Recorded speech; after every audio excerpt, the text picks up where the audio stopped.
game mode. But I've been playing the game with the new civs. I got like 4 games under my belt or something new. So first thing first, you're gonna notice that the home screen is different. Proving Grounds is now part of the quick select. And then if you want to see like your quests and all this other stuff, you go over here.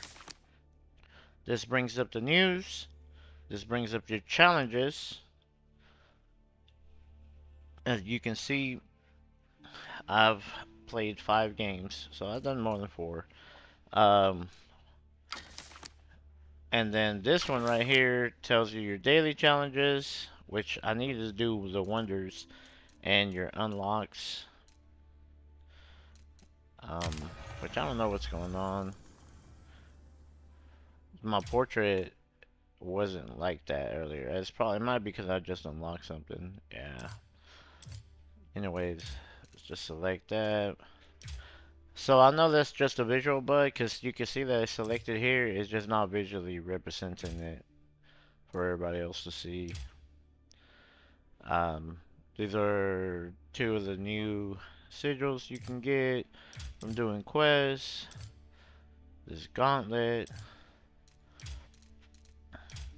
I like my current look.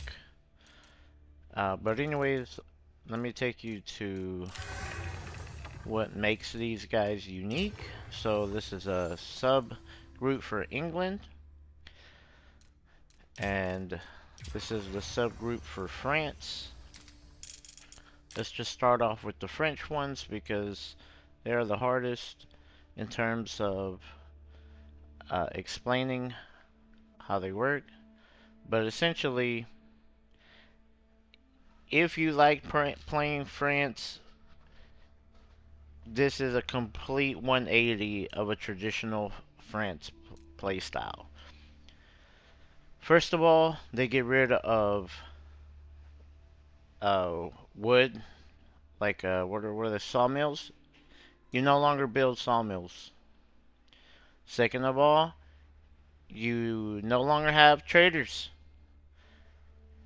And I know sawmills, like, oh, okay, everybody uses sawmills, you know. But the traders, 99% of French playstyle involves traders. Traders gets you free resources, gets you alternate resources. You know, you generate 1 gold like every fucking 6 seconds or something. Like it's nasty. Don't have it. The way the Templars work is, 1, you only have 1 quote unquote landmark. You no longer get a chance to build a landmark to age up. Instead, you have the Templar headquarters, which is your starting town. In your starting town, there'll be a little thing on the top right where you can click on the ages to age up inside of the town. So you have to use the town center to age up, which means you're not making villagers at the time. But instead of putting the landmark down, you just get an overall bonus.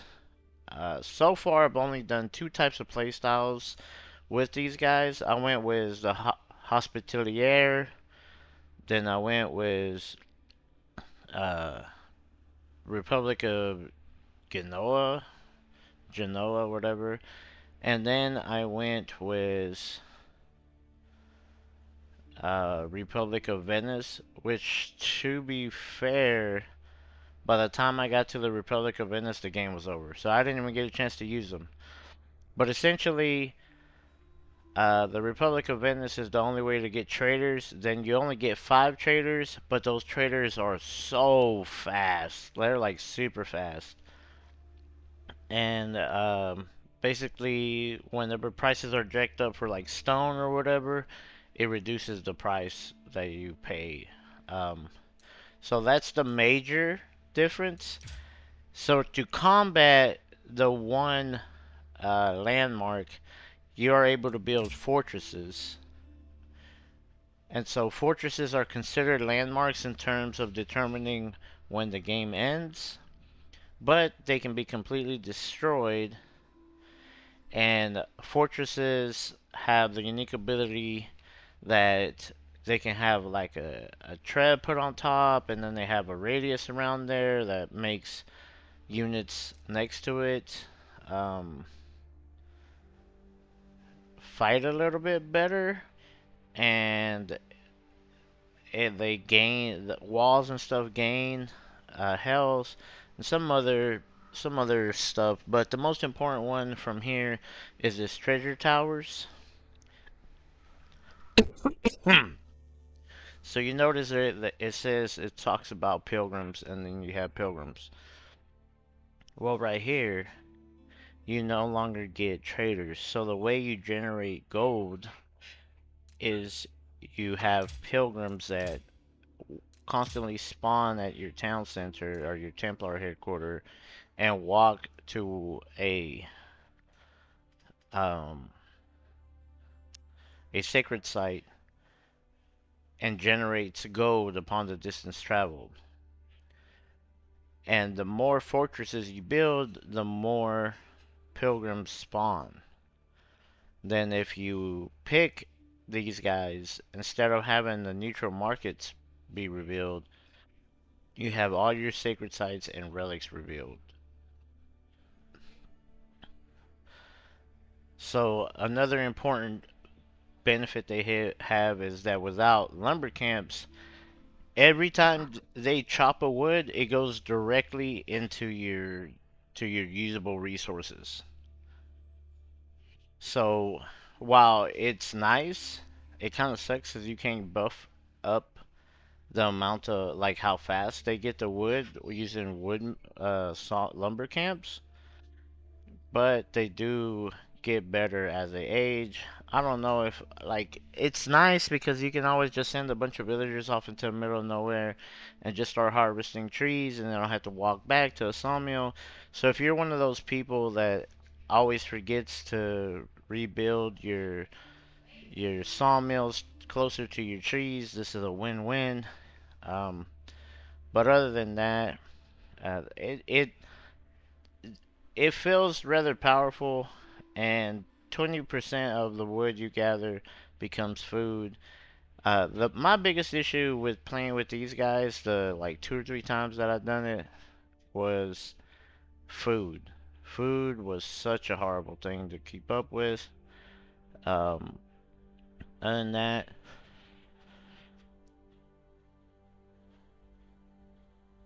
they did seem to have a bunch of unique, powerful units.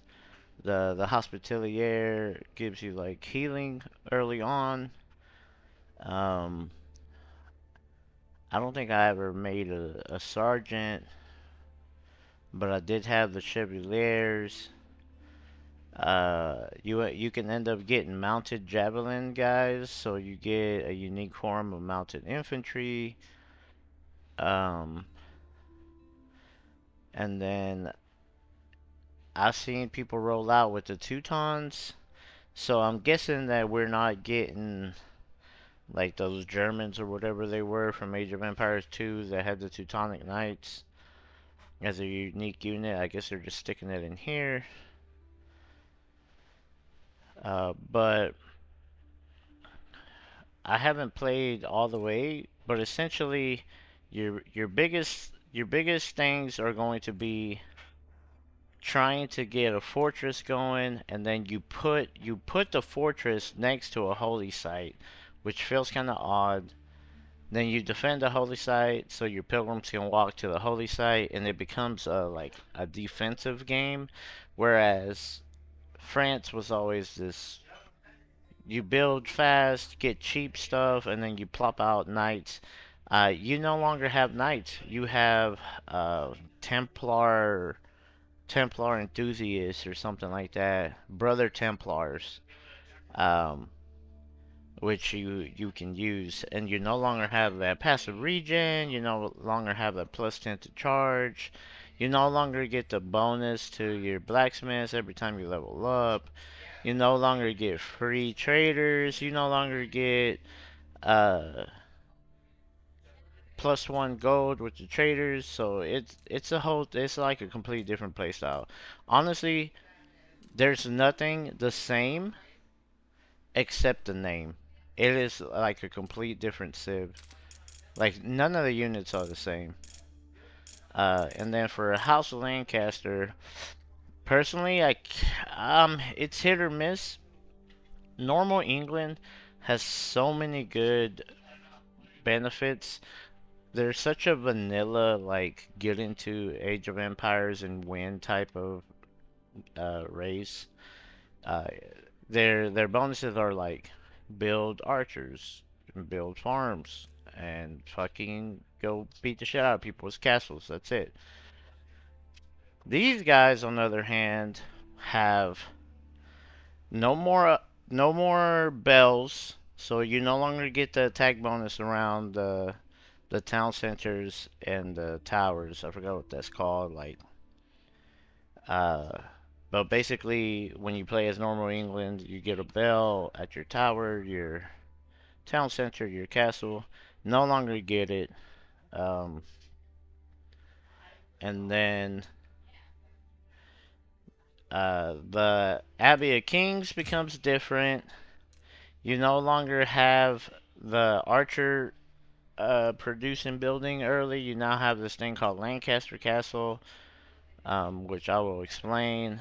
And then at age 2, you get King's College or the White Tower, which the White Tower honestly feels like complete garbage. Like I don't know why it's there. It's just a castle that you can pay with food at this point.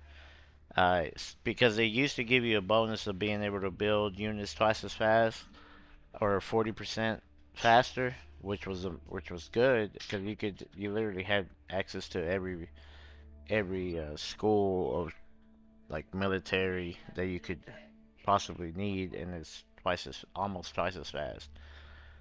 But now it's just a normal ass castle. Doesn't even have like I don't even know if it has bonuses in terms of like way more health or anything. But I mean, it is what it is. The King's College though offers some unique benefits. One of the biggest things that I've seen is this early hand cannoneers, and then you can start making cannoneers one age early. Uh, some of these other benefits might be fine. What it looks like they did was they gave you a more rounded England that could make use of cavalry. But the biggest issue is you don't have a fucking king out of the damn Abbey of Kings that's on the horse that heals. And Lords of Lancaster are just fucking melee units that walk on foot. You can have 4 of them, and they have like a little ring, and it stacks up your hit points and stuff. But it doesn't. They don't have a fucking horse, and they don't fucking heal. Your Abbey of Kings still lets you heal, but it became like Abbey of Kings 1.0. And then you have Lords of Lancaster, which even if you get to the last age to Imperial, they still don't get a horse. It makes no sense. I don't know. I think they were lacking on that. They should have just gave you a king and the 4 lords. Uh, that would have been amazing. Now, military tactics, I don't remember. Like, I don't know exactly what triggered this. I don't know if this is a blacksmith upgrade or a university. Um, Other than that, your Berkshire Palace, same ass shit. It's just a castle that shoots a lot of arrows. Now, you notice that it says it grants a bonus by House Unified. I'll explain that in a minute. Your Vanguard Palace gets some good uh, armies that it can train. It can now train Rebeldicans or Rebaldicons or whatever the fuck, Rebeldiquins, whatever the fuck you want to call them. I call them Rebeldicans. Um, from so it gives England access to Rebaldicans, um, which they don't have, and this 8 spearmen and 1 guard, so you can spam spearmen for cheap. Um, and then your classic Wingard army, which you no longer have access to the Wingard archers, which the archers are kind of hit or miss because you no longer have the archers, you now have Yeomen. And Yeomen have this upgrade called Synchronized Shot. So whereas normal England has the upgrade where you can just spam hit the button and makes them attack faster, this basically gives you an AoE, think of like a catapult. Uh, they shoot arrows into the sky, into this little ring, and they cause damage in the ring. So it's like you get like a catapult on demand, classic like shoot arrows to the sky type of fucking thing. They do have other unique bonuses that you can get in terms of like making your military stronger. They get armor, and your horses get fucking stronger too. Um, you no longer have horsemen, you have these hobblars. Um, but the biggest thing that Lancaster has is that if you go with Lancaster Castle, it creates like a little castle with a yellow square around it. Then uh, the House of Lancaster has unique buildings called manors, which normally they just provide a passive increase uh, to wood and food, and then the normal bonus from like a house. But if you put them in the square next to the Lancaster Castle, they will shoot arrows out. So that I mean, so you could technically pick an area and manor it up, and then have have like a little defensive area that you can set up. And then on top of that, the Lancaster Castle itself offers unique bonuses that once in age, you can pay uh, a bulk amount of resources and you can generate units equal to the amount of houses, and then with a bonus of like like 3 plus yeah, so it's 2 plus 1 for any manor, 8 plus 1 for any manor. So you can do these once an age, so you can make quick units all at once by doing it this way. Then the way it works is that you can get an upgrade twice to have a total of 9 manors, and then at the end of the age you would be able to muster, you know, 9 plus whatever the bonus gets you from the castle, which is a good way to defend yourself and have fast units if you are one of those guys that spends all their time like manipulating their citizens and shit like that, and then you're just like, oh, I'll just have one building and be defensive. And then at that point, you would be able to have the Berkshire Palace to further increase the damage that the houses do when using the Lancaster building here, which gives them the ability to shoot an arrow out. Oh, here we go. Keeps grant. Oh, each active keep grants 1 damage to Earl Guards. Oh, wait, what? Oh, I misunderstood that. I think I, oh, I had that maximum damage granted by House Unified to 6. Oh, so yeah, I've never gone straight up footmen because I did not like the Lancaster nobles build. Being able to generate free resources over time has always been the better meta, quote unquote, since the DLCs and the extra civs came out. But apparently, it increases the +4 to +6 instead. Uh, but these you get three guards out of the castle, which are like not even not even man at arms. Although I think they do replace the man at arms, but I personally didn't. I personally did not like. Let me see if I can find it. Should be up here. So yeah, so they throw daggers, but they're countered. I don't know. Men at arms are just so nice. But like I said, I've only played a couple games, so I still don't know everything. I'm just, saying it.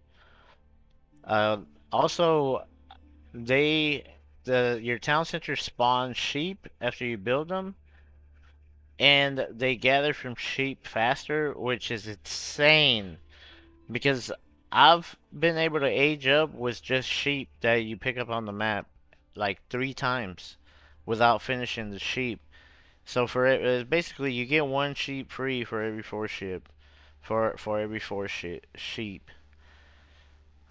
In terms of the Yeoman versus the other archers for the default longbowmen, personally, if you were to 1v1 them, the longbowman would delete the Yeoman.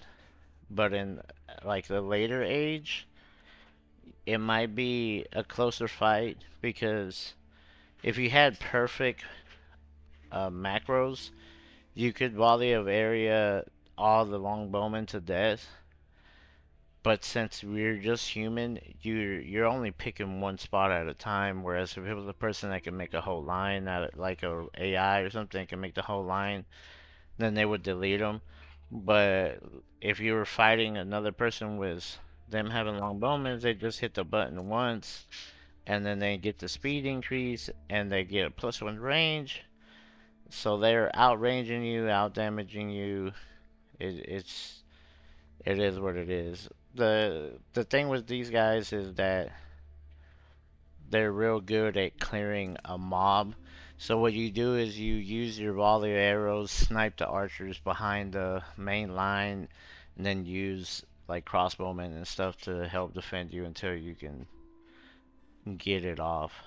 Um, but yeah, that's about it in terms of like the major differences between the two. Now, the last game that I played was Knights Templar. I went with all cavalry, and honestly, it felt like that was the meta. It felt like anything else was way weaker.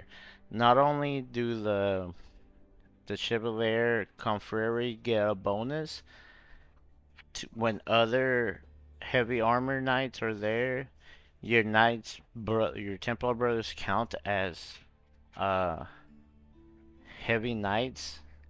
So well, these guys get a bonus from each other, but since they're heavy cavalry, your brother Templars get bonus from them.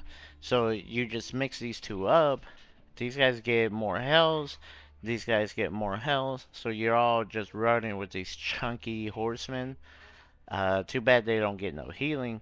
But then you can stack on top of that the mounted javeliners and have range guys from a distance. Um, I I didn't get the chance to make any of these elite cavalry because we killed the AI by the time I got to that point. But just the horses and being able to field them was so fucking good compared to trying to field land units. And then knowing that you had to put the castles and towers where they were, and preparing for like the whole difficulty of not not being able to just generate free resources. Because for me, the House of Lancaster, okay, plays basically like any normal Civ. But these guys, Knights Templar, they should have been a fucking 3-star.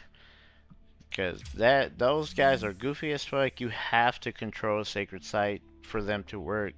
Because you don't have traders. You can make a market, so that you can manually buy stuff, but you don't get traders. So a lot of the the game revolving around that goes away. Yeah, but I don't know. Um, I do plan on playing these guys some more, and I probably will here in a minute. But in terms of who to play when you get in, if you want a what the fuck is going on, play these guys. If you want to, okay, I don't want to struggle, I just want to see what's new, play these guys.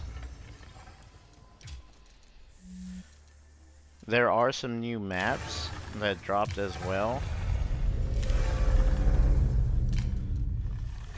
which look pretty decent, not gonna lie. We got Carmel and Light to Horizon, Flankwoods, Hedge Maze. This one looks crazy. This one came free, I guess. This one's with the DLC. This is DLC. Relic River. This one looks nice. Rugged, Mountain Lakes. Honestly, I thought that this was already a map, but I guess it got updated. High Woods, Shadow Lake. This probably came out with the update. That's new. Wastelands, Water Lanes. That looks fun. And then, you know, the other maps. But you get 8, 9, 10. You get 12 new maps and two of them come free with the update. So you get 10 maps and 2 new maps with an update. So yeah, I mean, I like it. Honestly, I think they offer a good meta.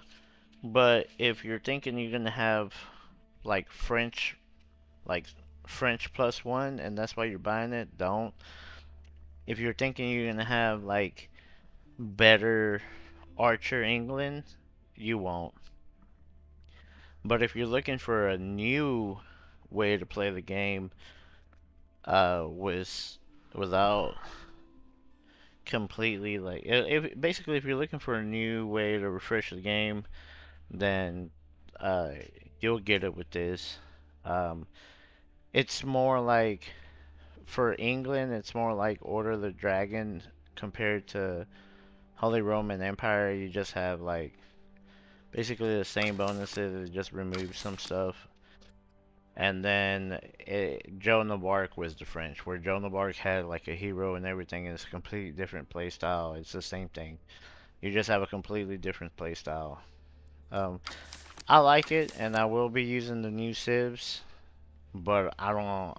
Are they 10 out of 10 civs? I don't know. The French revolve around the new French civ revolves around a lot of babying certain things that you used to be able to AFK and forget about. The New England Civ might have some broken potentials because I did notice that there's a certain playstyle where you could just spam archers non-fucking stop. Especially if you're able to get those houses down early and start generating free food and wood, which is what you need for the archers. You can just sit back and just spam archers for free. Also with the Knights Templar, I forgot that uh, you can build churches around the sacred sites and then put relics inside of them. And when uh, your pilgrims reach it, you'll generate more gold. And also your markets, when if you don't go Venetian, you can actually do what the game called loans, and you can pay thousands of food to generate gold over time. Um, Other than that, it's pretty good.